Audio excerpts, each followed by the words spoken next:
What was the one or two issues that most disappointed you or surprised you as far as President Obama is concerned and caused you to leave his side?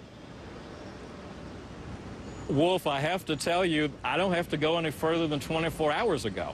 When I heard the Vice President of the United States, someone I grew up admiring, someone I've been on platforms with, when I heard him go to Danville, Virginia, and talk about politics in a way that no serious candidate ought to talk about it, when I heard him reach the bottom of the deck and talk about one party putting people in chains, when I heard someone that I admired and have been on platforms with talk about ordinary conservative principles as being essentially racial viciousness, because that's the allegation he was making yesterday, I was disappointed by it, but I have to tell you, it brought back memories to me.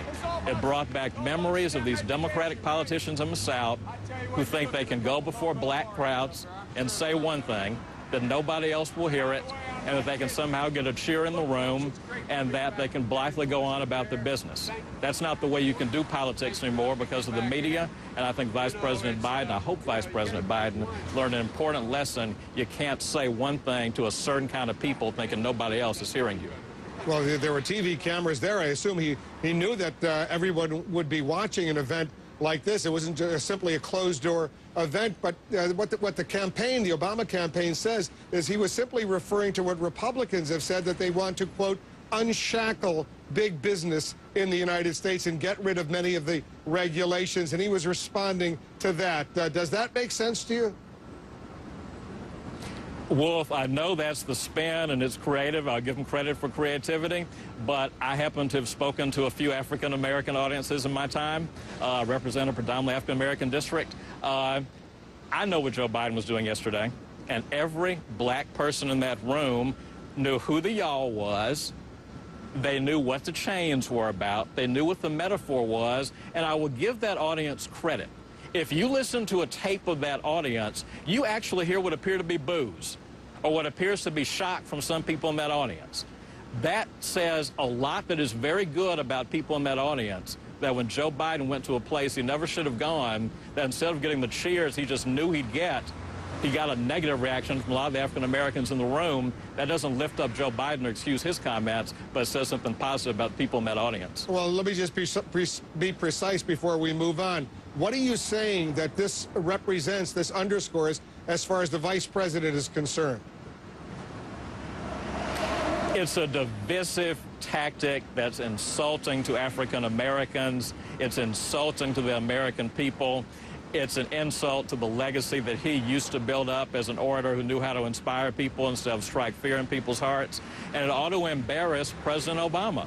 President Obama has talked so movingly about our country moving beyond race, and his own vice president makes this kind of comment yesterday. It was wrong, and the president ought to be embarrassed by it, and the president ought to say it was wrong.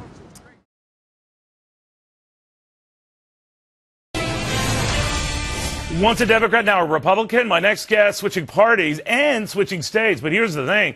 He's not just any guy. He was once called the Obama of Alabama. So why the change of heart? Arther Davis with us now. Arther, good to have you. Why this move? Neil, good to talk to you.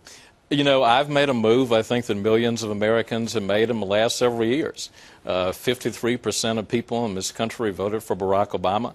At the time, 51% said they were Democrats. Well, those numbers have gone south in the last several years. So I'm one of millions of people who, frankly, didn't get what we voted for.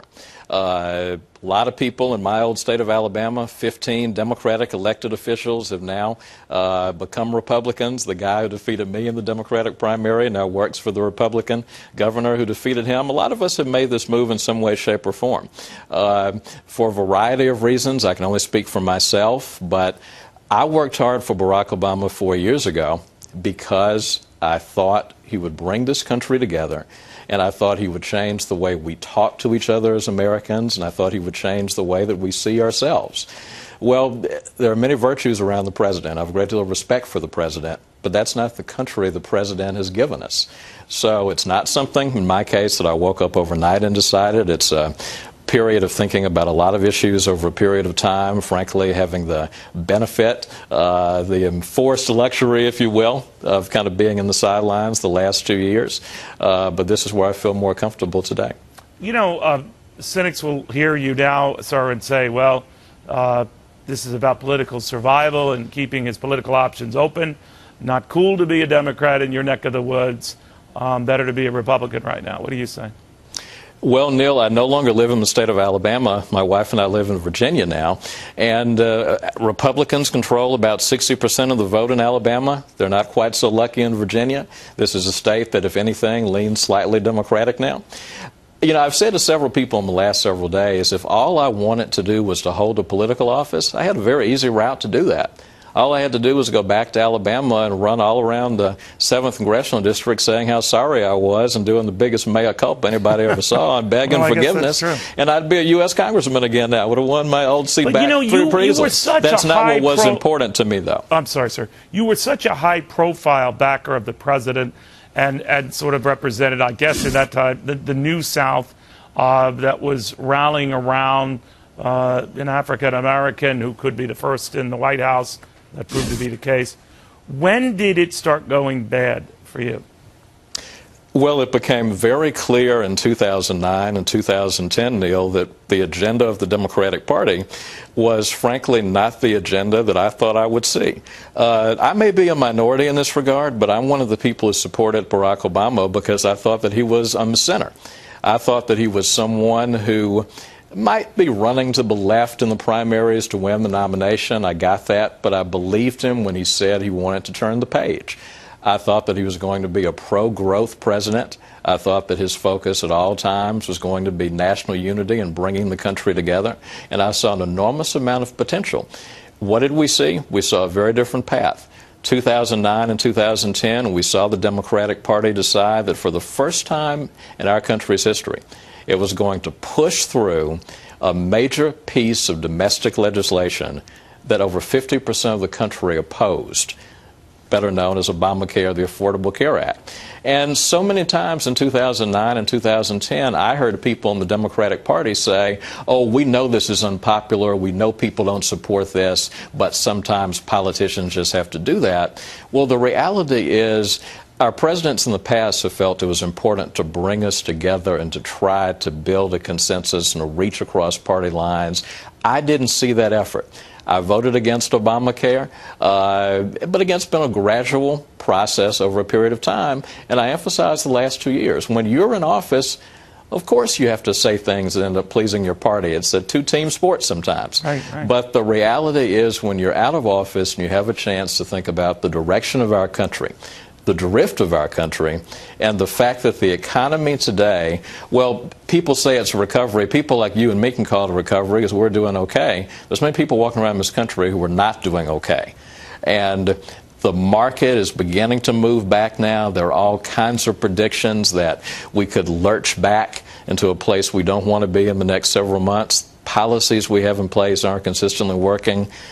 I could give you a laundry list. But what we're doing is not working. And I'm someone who classifies myself as being on the center-right. There is no center-right in the Democratic Party. There is in the Republican Party, and I want to help it and be a part of it. Well, Arthur Davis, thank you very, very much. Thank you, Neil.